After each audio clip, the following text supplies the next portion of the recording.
이고 동시에 마지막 시간입니다.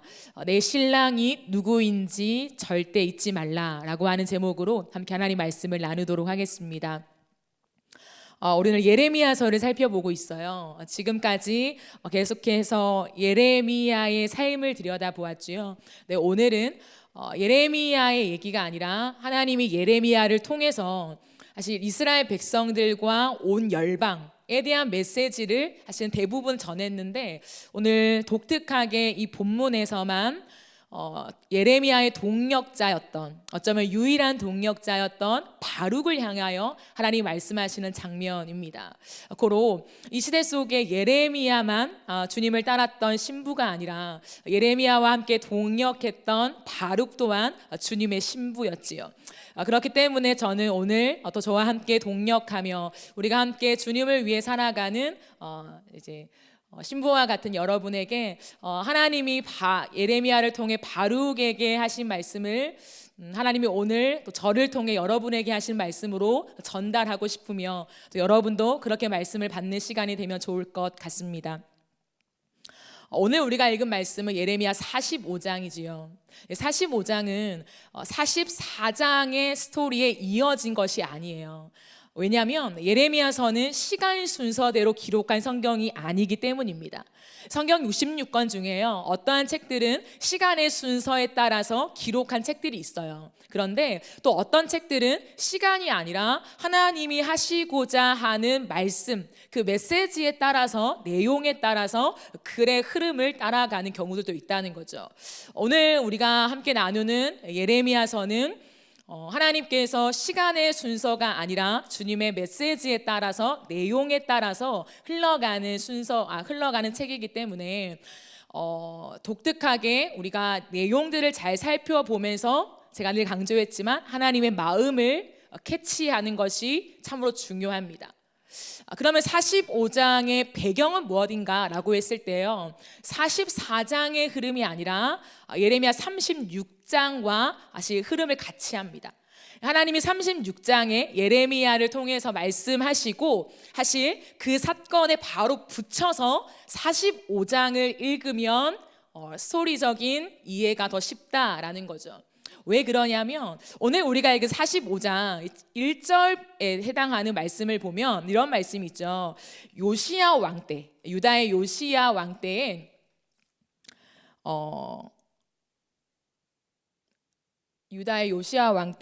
여호야김 넷째 해에 바룩이 예레미야가 불러주는 대로 이 모든 말을 책에 기록하니라. 그때 선지자 예레미야가 그에게 말하였다라고 되어 있지요.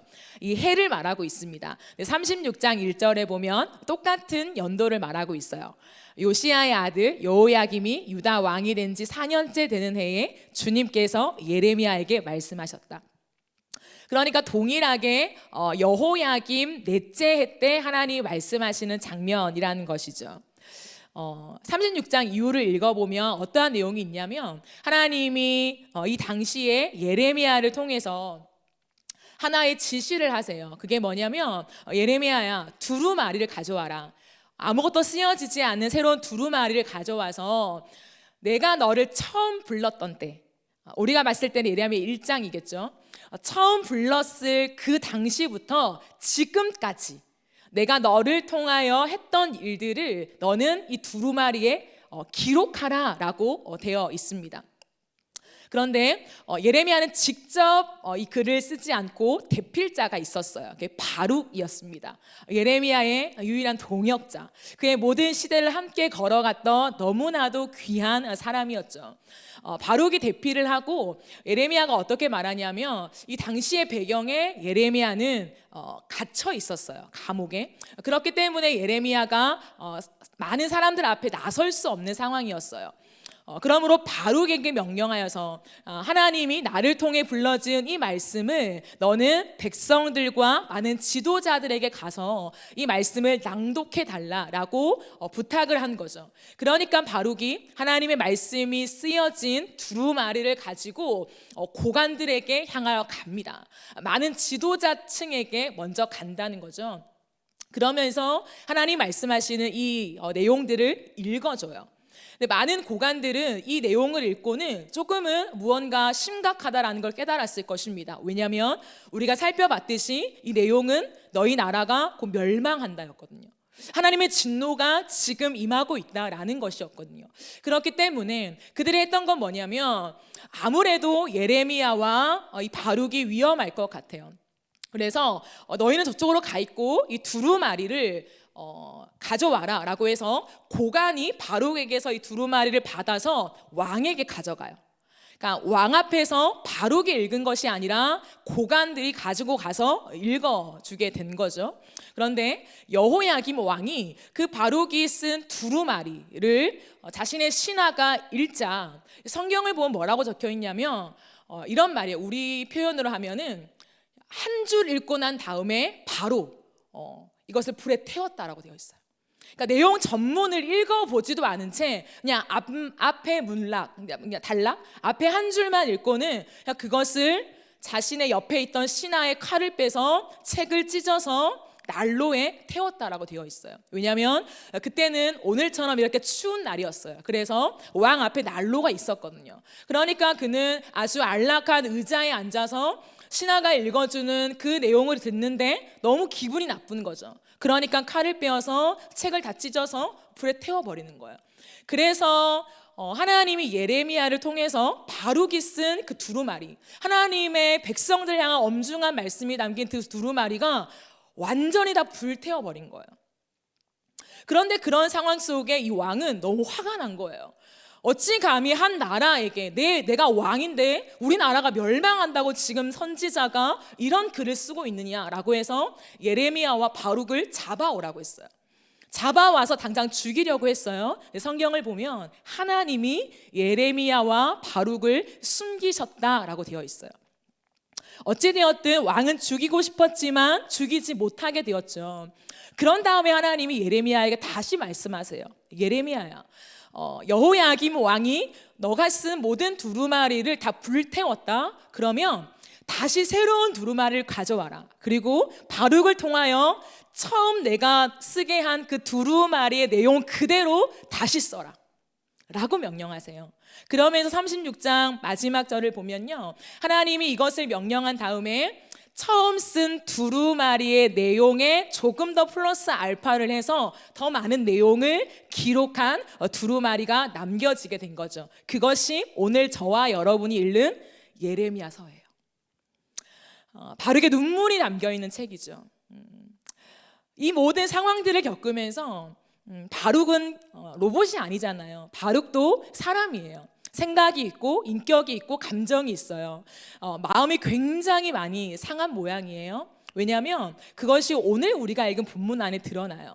이런 모든 배경, 이 사건을 경험한 다음에 바룩의 심정이 어떠했냐면 하나님이 그의 마음을 캐치해내시거든요. 그러면서 뭐라고 말씀하시냐면 45장 3절 말씀을 제가 히브리어 직역 성경으로 한번 말씀드려 보겠습니다. 이제 내게 화로다. 바룩이 하는 말이에요. 내게 화로다. 여호와께서 내 고통 위에 슬픔을 더하셨으니 나는 내 탄식으로 지쳤는데 쉴 곳을 발견하지 못했다라고 해요. 내게 화가 미쳤다. 내 마음이 굉장히 슬프고 상했다라고 표현하는 거예요.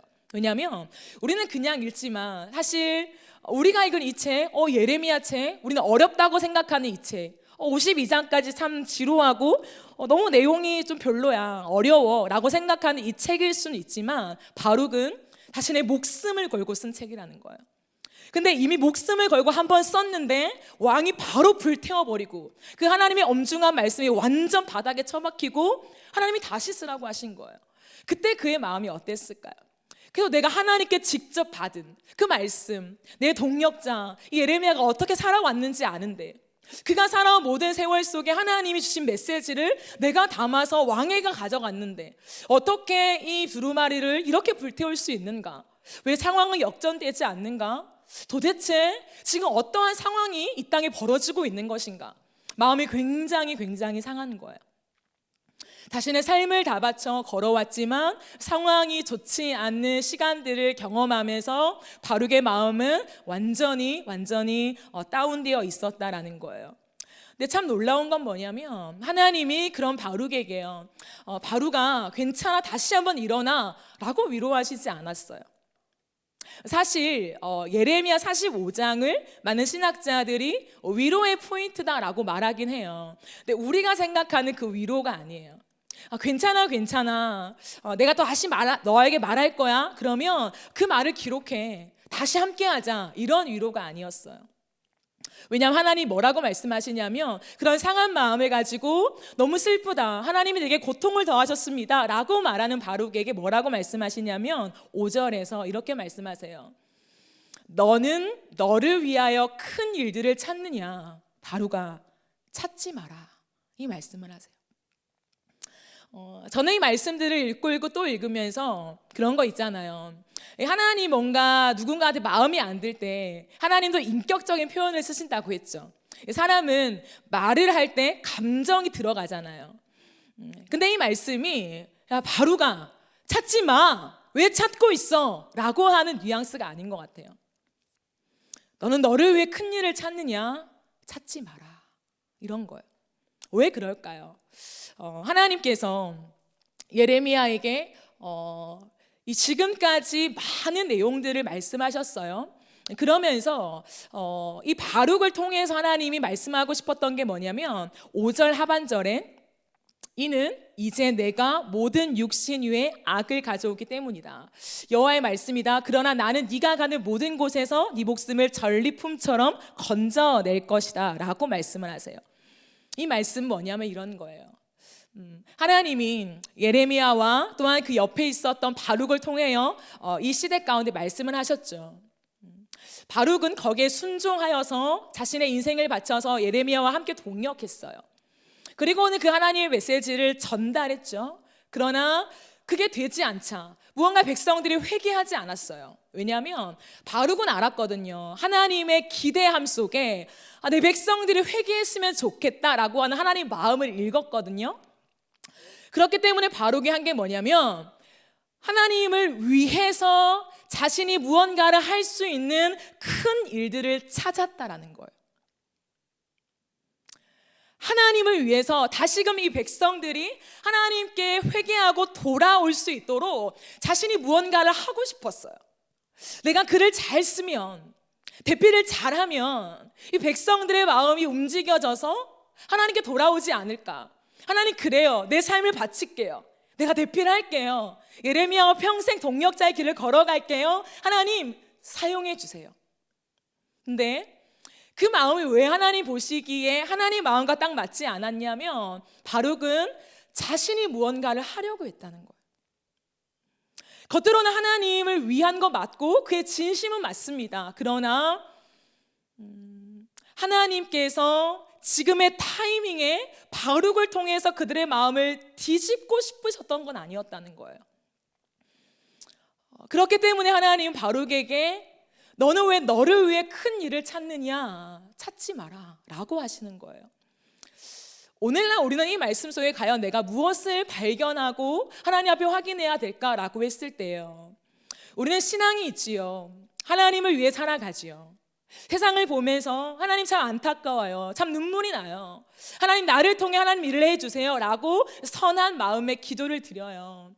그것이 나쁜 건 아니고 굉장히 좋은 거죠. 그러나 거기에서 한 발자국 더 나아가는 게 문제예요.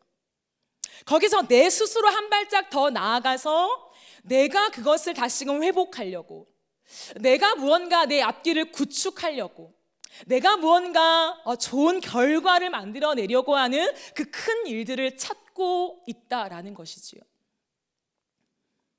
인생의 위기 속에 모든 사람들은 이 위기를 극복하기 위한 방법들을 찾아 나서요. 그것 자체가 잘못인가요? 잘못이 아니죠. 하지만 사람은 선한 동기로 시작했다 할지라도 늘 그 한 발자국이 문제인 것이에요.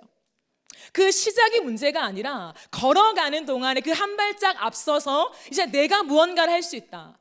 그래, 하나님이 나에게 길을 여셨으니까 이 길대로 가면 되니까 내가 내 힘으로 무언가를 쌓아가면 되는구나 라고 착각하며 많은 시도들을 하면서 하나님의 마음과 맞지 않을 때가 많다라는 것이지요.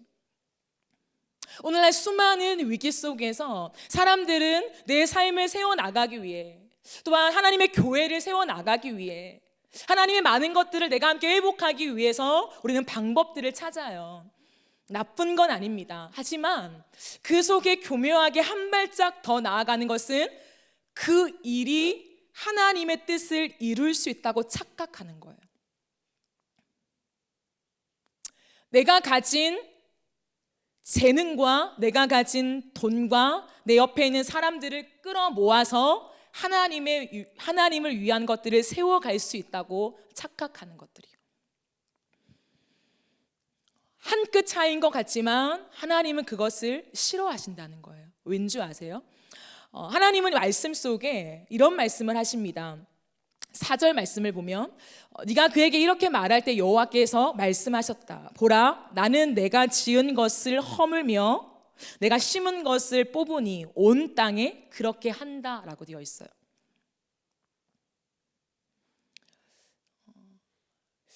우리는 하나님이 무언가 말씀하시죠. 그러니까 하나님이 추상적으로 큰 플랜을 말씀하십니다. 이 온 땅의 회복, 교회의 회복, 내 삶에서 하나님의 뜻을 이루는 그 무언가. 그러나 하나님이 지금 이 타이밍에 무엇을 하시려는 것에는 우리가 집중하지 못할 때가 있다는 거예요. 좀 풀어 설명을 해볼까요? 오늘 이 말씀을 다시 한번 가만히 들여다보세요. 하나님이 내가 지은 것을 내가 허문다, 내가 심은 것을 뽑는다라고 말해요. 이상하지 않아요? 실수가 없으신 하나님, 완벽한 계획을 가지신 하나님이 결정하신 게 뭐냐면 하나님이 세우는 거였어요. 하나님이 세우셨어요. 사람이 세운 게 아니라 하나님이 세우셨는데 지금 이 타이밍에 하나님은 당신이 세운 것을 허물고 싶다는 거예요. 하나님이 심으셨습니다. 나무를 기대하고요. 근데 하나님은 그 나무가 자라기도 전에 그 심은 것을 다시 뽑아낸대요. 지금 이 타이밍에. 우리의 착각은 뭐냐면 하나님이 지금 빌드업 시키길 원해. 하나님 무언가를 세우시기 원해. 회복이야. 맞죠? 하나님의 본심으로 회복이니까. 근데 지금 하나님은 지금 이 타이밍에는 뭘 하시려는 건가? 큰 범주 안에 하나님의 계획 안에 하나님을 세우는 게 맞죠. 회복이 맞죠. 근데 지금 이 타이밍, 지금 오늘이라는 이 시간에 나는 세우는 게 아니라 나는 허물고 싶단다. 이 하나님은 심어서 무럭무럭 나무가 맺히고 열매가 맺히고 하나님의 풍성함을 모든 사람이 목도하는 게 하나님의 목적 맞습니다. 그러나 지금 이 타이밍에 나는 그것을 뿌리 뽑겠다라는 거예요. 이 하나님의 지금의 타이밍을 알지 못하고 하나님이 지금 말씀하시는 의도를 파악하지 못하면 우리는 하나님의 회복을 원하시니까 열심히 내 힘을 다해서 그 회복을 위해서 내가 쓰임받고 싶어. 하나님은 지금 이 나무가 자라기 원하시니까 내가 열심히 물을 주고 내가 열심히 갖고 와서 무럭무럭 수많은 열매를 맺게 할 거야 라고 할 때 내 힘이 들어가는 거예요. 근데 결과는 안 좋은 거예요. 그때 실망하는 거예요. 하나님 뭡니까? 내가 내 삶을 바쳐서 하나님을 위해서, 공동체를 위해서, 교회를 위해서, 이 땅을 위해서 이토록 수고했는데 왜 열매가 없어요? 하나님 왜 세워지지가 않습니까? 하나님 뭐해요? 그럼 나에게 회복이나 말씀하시지 말던지, 하나님이 심고 싶다고 말씀하시지 말던지, 왜 나에게 그 그림을 보여줘 놓고 지금 이게 뭡니까? 라고 실망하며 상심하게 되는 거예요. 그게 바룩이었어요. 바룩아 왜 큰 일들을 찾느냐? 너는 지금 백성들이 다 돌아와서 내 앞에 무릎 꿇고 회개하는 그 그림을 너는 원했지.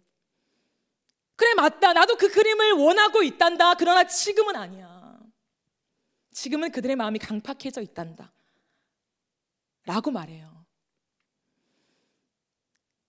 중요한 게 뭔지 알아요? 그러면 하나님 알아서 하시니까, 하나님이 다 스스로 알아서 하실 거니까 그럼 나는 뭐 아무것도 안 하면 되지. 이게 우리의 슬럼프예요. 함정이죠. 그래서 우리는 손을 다 놓아요. 예, 하나님 다 하세요. 난 아무것도 아닙니다. 전 아무것도 못해요. 그게 극단적인 그리스도인의 태도라는 거예요. 아니요. 하나님 원하시는 게 있어요. 그게 뭐냐면 지금의 타이밍 속에 하나님이 나에게 하라고 하시는 게 있어요. 그것만 하면 되는 거예요. 여러분 꼭 기억하세요. 하나님이 지금 나에게 하라고 하시는 게 있다고요. 그거를 듣고 그거를 따라가면 되는 거예요. 그렇기 때문에 여러분 잘 들으세요. 우리의 신랑이 누구인가라고 했을 때 시시한 존재가 아니라는 거예요. 우리가 평생 함께 사랑하며 함께 언약을 맺고 같은 길로 걸어가는 내 한 분뿐이 그 신랑. 그 신랑이 누구인가라고 했을 때 시시한 존재가 아니라 그분은 온 땅의 주권자라는 거예요. 내 인생의 주권자라는 것입니다. 그렇기 때문에 우리가 해야 될 게 뭐냐면 그 주권자처럼 나도 모든 것들을 빌드업시키고 모든 걸 함께 할 거야가 아니라 그 신랑의 음성을 듣는 거예요. 그 신랑이 지금 나에게 무엇을 말씀하시는가? 여러분 하나님이 예레미야에게 무엇을 말씀하셨어요? 예레미야야 내 말을 전해. 그리고 모든 백성이 나에게 돌아오도록 만들어. 나는 너를 통해 그것을 할 거야 라고 말씀하셨습니까? 아니에요. 예레미야야 내 입의 말이 너의 입에 있단다 이제. 그러니 내가 너의 입에 넣어주는 말을 백성들한테 전해라. 그러나 그들이 듣지 않을 것이야. 하지만 그럼에도 불구하고 충실하게 나의 메시지를 내 마음을 담아여 전하여 달라라는 거였어요. 예레미야는 거기에 충실했어요. 하나님 20살부터 지금까지 이 40년의 시간 동안 내가 이렇게 한결같이 주의 메시지를 전하며 결혼도 하지 않고 초상집도 안 가고 잔치집도 안 가고 모든 삶을 내가 다 하나님 내려놓고 주님의 말씀 때문에 그 음성을 전달하는 스피커로 살았는데 어찌 결과가 이렇습니까? 어찌 나라의 멸망입니까? 어찌 백성들은 한 사람도 내 말을 들어주지 않습니까? 하나님 이거 무언가 잘못이지 않습니까? 그게 아니라 올곧이 그 40년이 넘는 세월 동안 주님의 스피커가 되었어요. 근데 바룩은 아니었다는 거죠. 하나님이 바룩에게 말씀하신 것은 나중에 하나님의 회복, 이스라엘 백성들의 회복, 내 자녀들의 회복 맞죠? 그러나 바룩아 너가 걸어가는 이 시간 속에, 너가 걸어가는 지금 이 계절 속에 나는 너를 통해 하고 싶은 게 있어. 그거는 회복이 아니야. 그 회복을 위한 여정인데 내가 예레미야를 통해 말해주는 그 내용을 대필하기 원해. 너가 그 손이 되어줄래? 너가 그것을 잘 기록해 줄래? 그리고 예레미야의 충실한 심부름꾼이 되어줄래? 그것은 예레미야만이 아니라 나의 동역자가 되는 거야. 너도 나의 신부잖아 라고 하시는 말씀이에요. 저는 이 말씀이 오늘 우리에게 하시는 말씀 같아요. 우리는 너무 하나님을 향해 생각할 때 하나님의 큰 그림, 내 인생의 큰 플랜, 하나님 본심 맞죠? 그것을 안다는 건 굉장히 감사한 일입니다. 그러나 그것만 응답받았다고 우리는 이제 시작해서 계주를 하는 거예요. 열심히 달리는 거예요. 앞도 안 보고 뒤도 안 돌아보고 소리도 안 듣고. 근데 하나님은 내 플랜은 이만큼이지만 지금 너에게 내가 부탁하고 싶은 것은 그 플랜 저 너머에 있는 게 아니라 지금 이 A야 라고 말씀하시는 거예요. 근데 우리는 그걸 못 듣는 거죠. 그 흥분된 마음이 하나님 위에 달려갈게요 라고 하다가 꺾여버리는 거죠. 넘어지는 거죠. 그리고 못 일어나는 거예요. 하나님을 향한 오해가 굉장히 많이 쌓여 있는 거예요.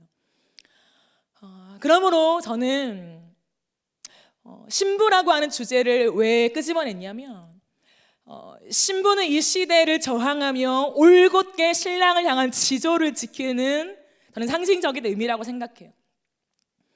그렇기 때문에 주님은 예레미야서에서도 신부란 얘기를 계속 하시죠.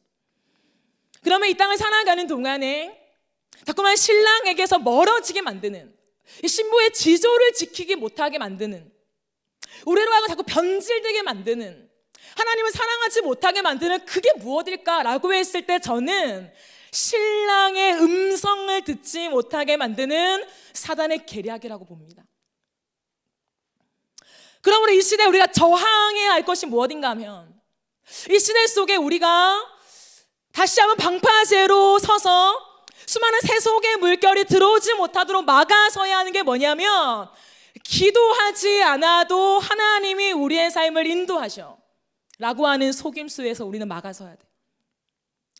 기도하지 않아도 하나님은 내 마음 아시니까, 내가 그냥 하나님 앞에 머릿속으로 상상하면 하나님 내 마음 아시죠?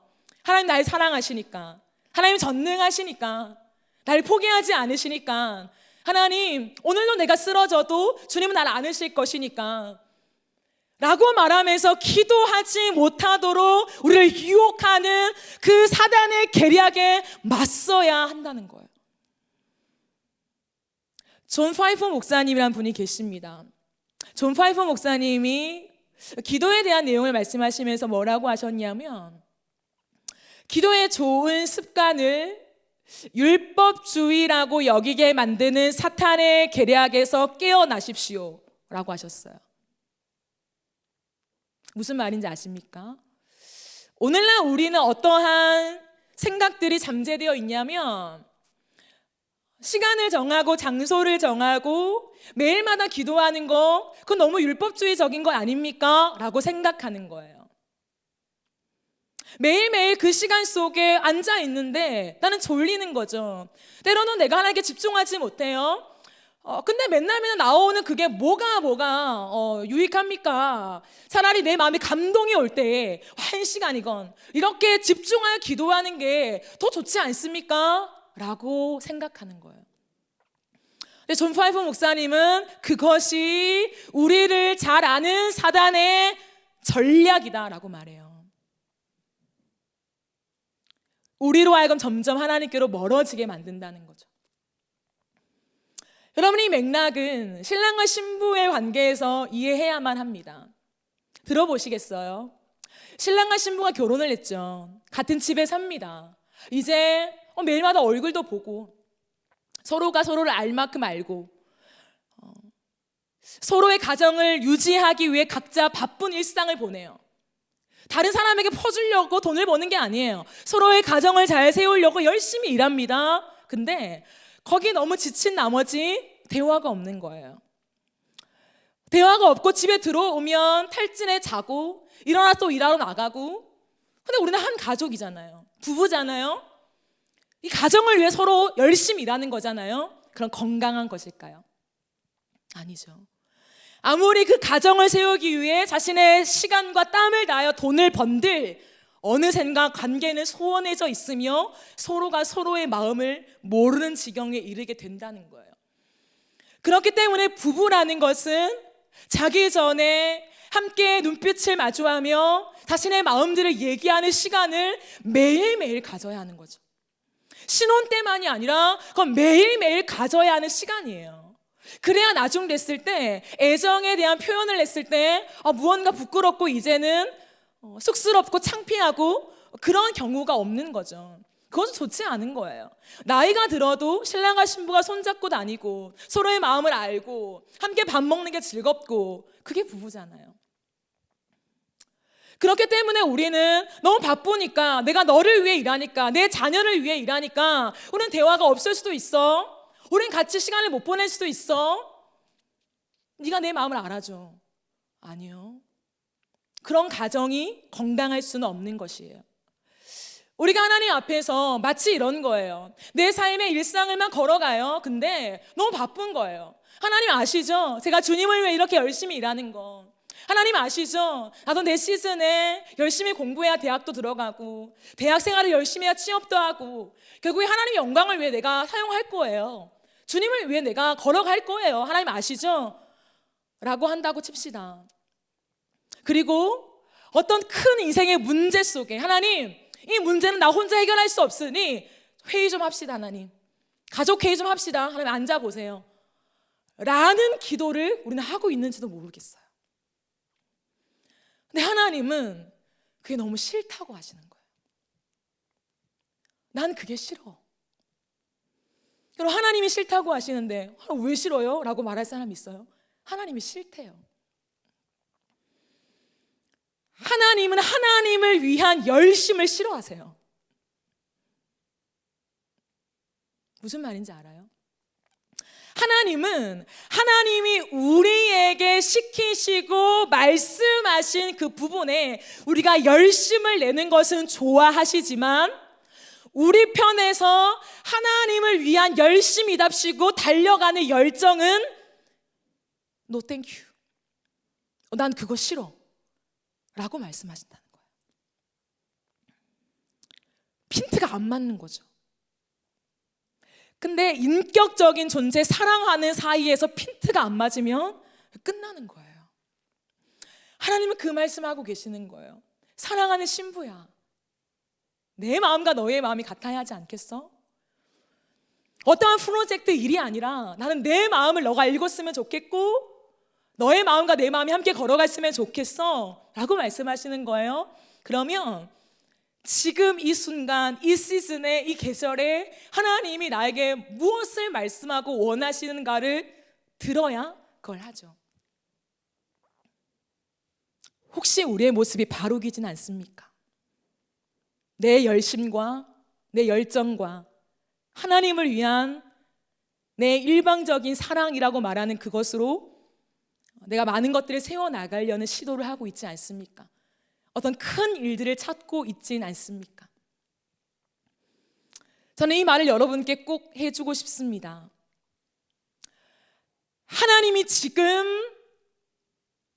우리가 다 이유는 알 수 없지만 아픈 마음을 가지고 무언가를 허물고 계시다면 세우려고 하지 마세요.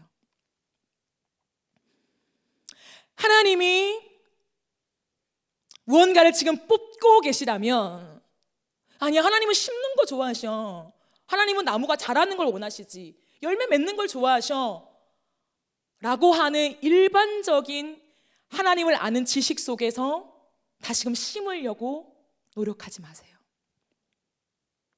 예, 하나님의 일반적인 성품이 있으시죠.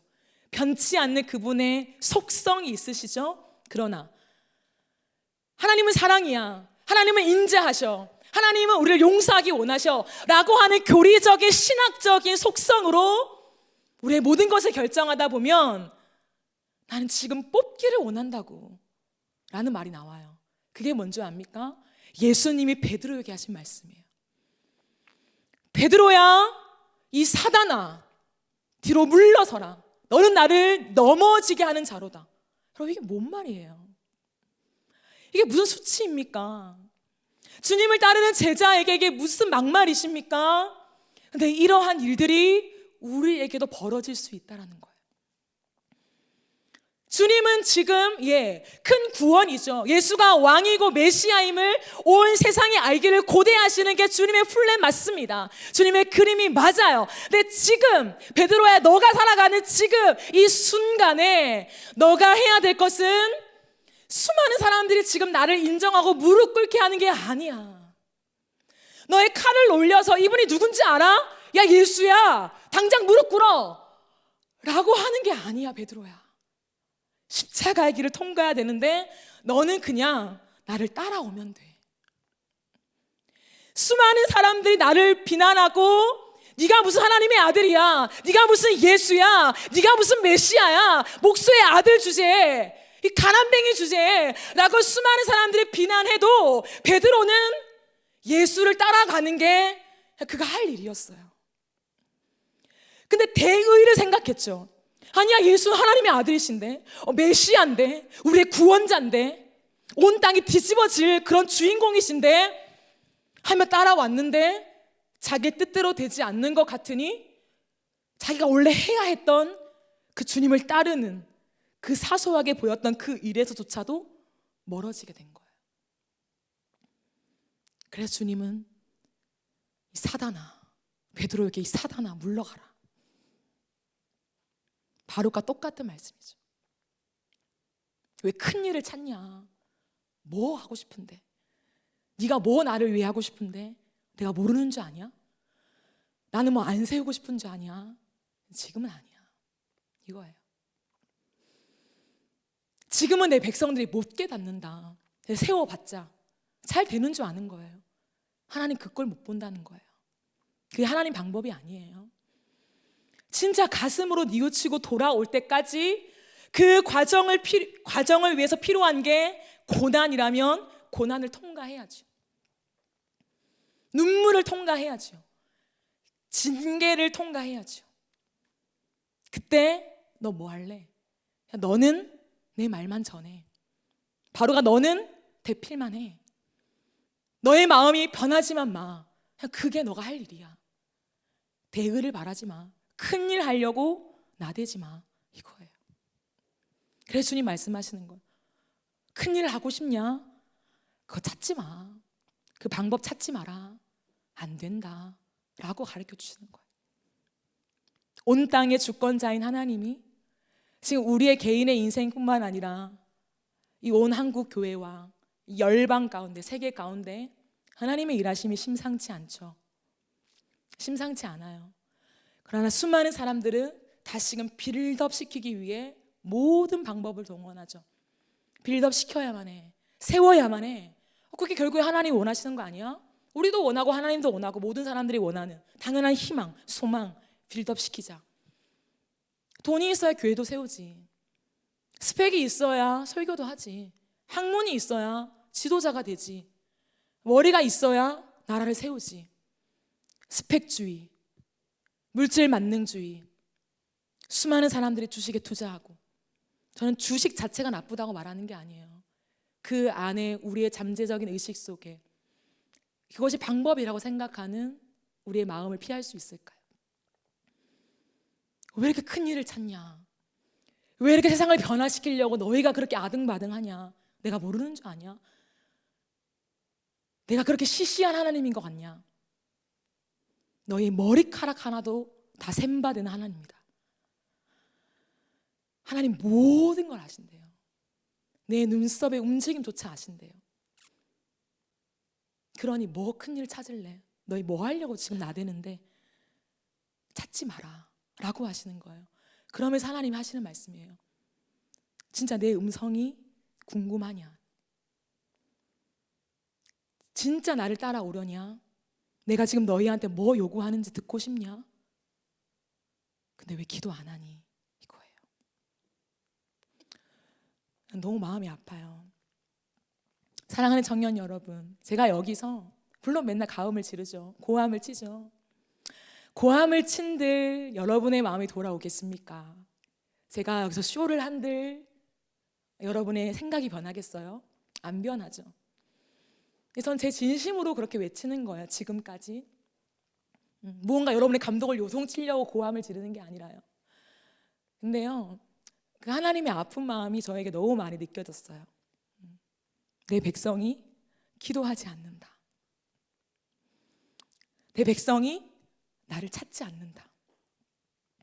대의를 위해선 찾죠.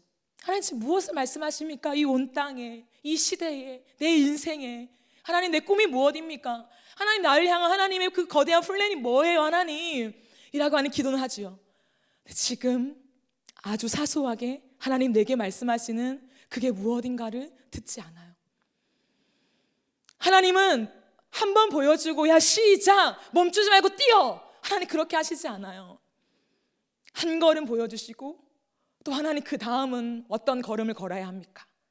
또 묻게 만드시고 또 한 걸음 걷고 또 묻게 만드시고 하나님 비춰주시는 그 빛을 따라 또 한 걸음 걸어가는 거, 그게 저와 여러분이 늘 기쁘게 고백하는 한 걸음 한 걸음 주 예수와 함께 날마다 날마다 우리는 걷겠네, 그 가사 아닌가요?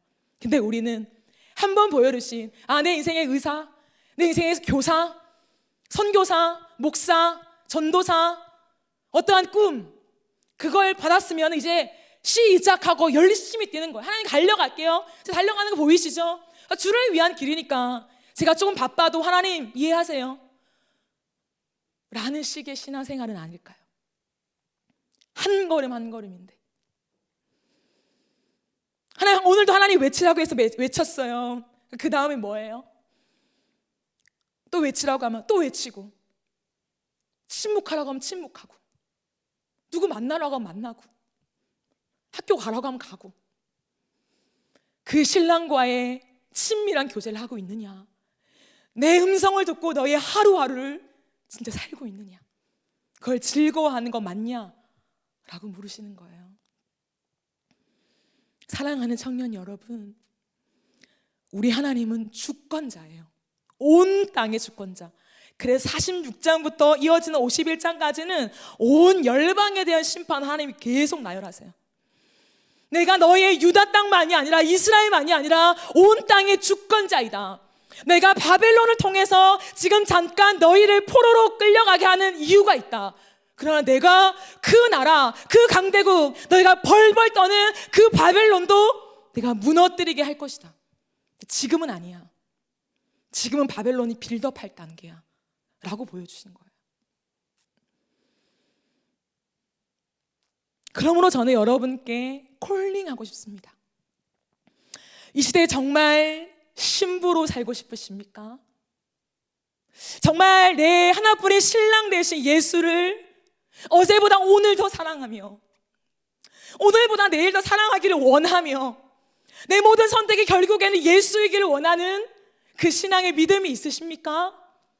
그러면 여러분의 삶에서 매일매일 정한 시간과 정한 장소를 구별하여 매일매일 주님께 신실하게 나아가는 그 기도의 시간을 확보하세요. 하나님은 지금 그거 말씀하시는 거예요. 하나님을 위해 분주하게 살아가는 열정맨들이 넘쳐난다. 하나님을 위해 대의를 이루겠다고, 이 땅의 회복과 개혁을 이루겠다고 하나님 정말로 주님 앞에 나서는 수많은 나대는 사람들이 넘쳐난다. 그러나 내가 오늘 뽑기를 원하는지 심기를 원하는지, 내가 지금 세우고 있는지 무너뜨리고 있는지, 오늘의 내 마음을 알기 위하여 그 길을 한 걸음 한 걸음 따라오기 위하여 날마다 내 앞에 엎드리는 기도의 사람은 왜 이렇게 없냐? 나는 그 사람을 통해 일할 건데 열정맨 필요 없는데 라고 말씀하시는 거예요. 누가 주님 앞으로 나오시겠습니까? 누가 기도의 사람이 되시겠습니까? 바보같이 아무도 봐주지도 않고 내가 기도해도 아무런 능력도 없고 온 땅은 더 피폐해져 가는 것 같고 내 인생도 마찬가지고 길이 안 보일 수도 있죠. 그러나 오늘 또 바보같이 하나님 저에게 말씀하시는 게 뭐예요? 하나님의 음성이 아니면 난 한 걸음도 못 가요 라고 매달리며 또 기도에 똑같은 시간에 와서 앉아있는 그 한 사람, 하나님은 그 사람에게 온 집중을 다하고 있어요. 내가 너를 통해 지금 일하고 있다. 내 온 땅의 주권자인데 모든 사람들의 보기에 하나님이 어디 계시냐, 하나님 무슨 일 하시냐 라고 하나님을 찾고 있지만 나는 지금도 일하는 하나님인데, 난 단 한순간도 쉰 적이 없는데 나는 그 골방에서 기도하는 사람을 통해서, 그의 마음을 통해서, 그의 순결한 신부의 지조를 통해서 나는 지금도 내 일을 하고 있는데 너희는 모르지. 하나님이 숨겨두면서 그 숨겨둔 자를 통해 일하시는 그 새 일, 그 은비의 일은 지금도 진행 중입니다. 그러기에 주님은 수많은 교회에 수많은 신자들이 앉아있다 하지만 여기에서 기도자를 찾으시는 거예요. 누가 나만 바라보며 기도할래? 누가 내 얼굴을 구하며 기도할래? 누가 지금 내 눈물을 담을 그 통이 될래? 누가 있나? 하나님 살피시는 거예요. 그리고 그 사람을 통하 일하실 때 다 무너지는 때일 수도 있어요. 그거 상관하지 마세요, 여러분. 나는 주님을 위해 올곧이 가고 있는데 내가 하는 일마다 안 돼요. 그럴 수 있어요. 예레미야를 기억하세요. 죽도록 주님만 위해 청춘을 다 바쳤어요. 내가 아무것도 없었어요. 근데 하나님 마음에 합한 유일한 사람이었어요. 그 시대에. 여러분 어떤 사람이 되고 싶습니까? 큰 일을 하는 사람? 사람들은 칭찬받고 당신을 통해 이런 많은 일들이 일어났어요. 역시 당신은 믿음의 사람이군요. 그 얘기를 듣길 원하세요? 아니면 내가 평생을 바쳐도 빌드업 되는 거 하나 없이 여전히 뿌리 뽑고 있는 이 현실이지만 하나님이 그래도 그 시즌에 나를 통해 일하시겠다 하셨으니 오늘도 주어진 그 일을 묵묵히 걸어가는 그 길을 걷고 싶습니까? 저는 후자예요. 진심으로 후자예요. 그러기에 잘 된다고 하나님의 뜻이라고 착각하지 마시고, 안 된다고 하나님이 내 삶 속에 일하시지 않는다고 오해하지도 마세요. 그냥 내게 오늘 선명하게 내게 들려주시는 그 신랑의 음성을 내가 듣고 있는가, 정말 하나님의 음성이 맞는가, 거기에 모든 것을 올인하면 되는 거예요. 모든 것을 집중하면 되는 거예요. 그러면 우리의 인생은 오케이예요. 사람들의 소리에 흔들리지 마세요.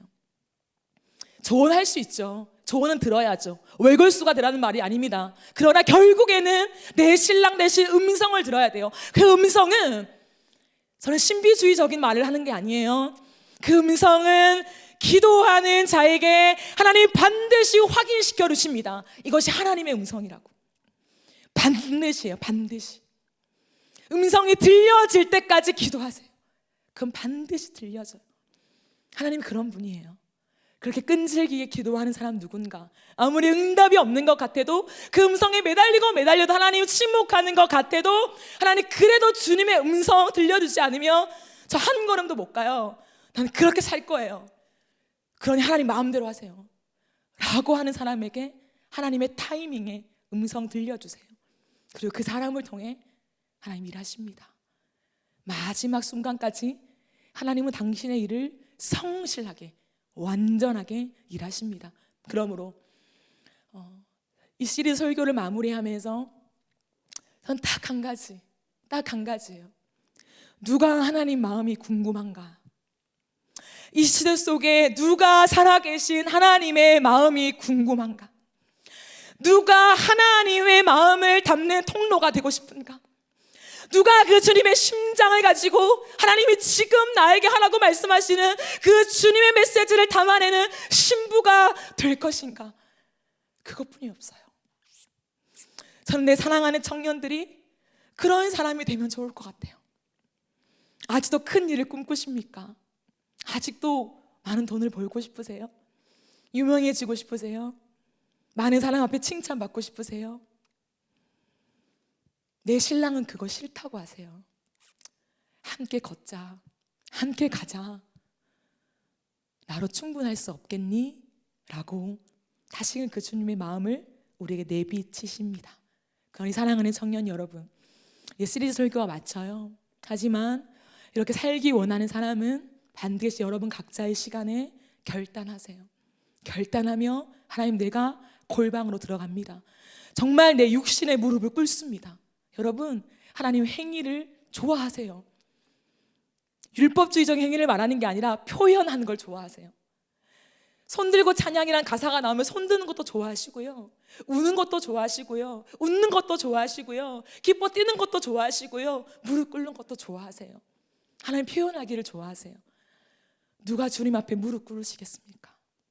그 기도의 사람 되어서 이 험한 세상 속에, 수많은 유혹이 있는 시대 속에 저항하며 방파제가 되어서 우리 사랑하는 신랑 되신 그 주님, 그 예수 그리스도의 지조 있는 순결한 신부로 이 땅을 살다가 내 주님 배우는 그 놀라운 축복이 저와 여러분의 인생 속에 있기를 간절히 바라고 소망합니다.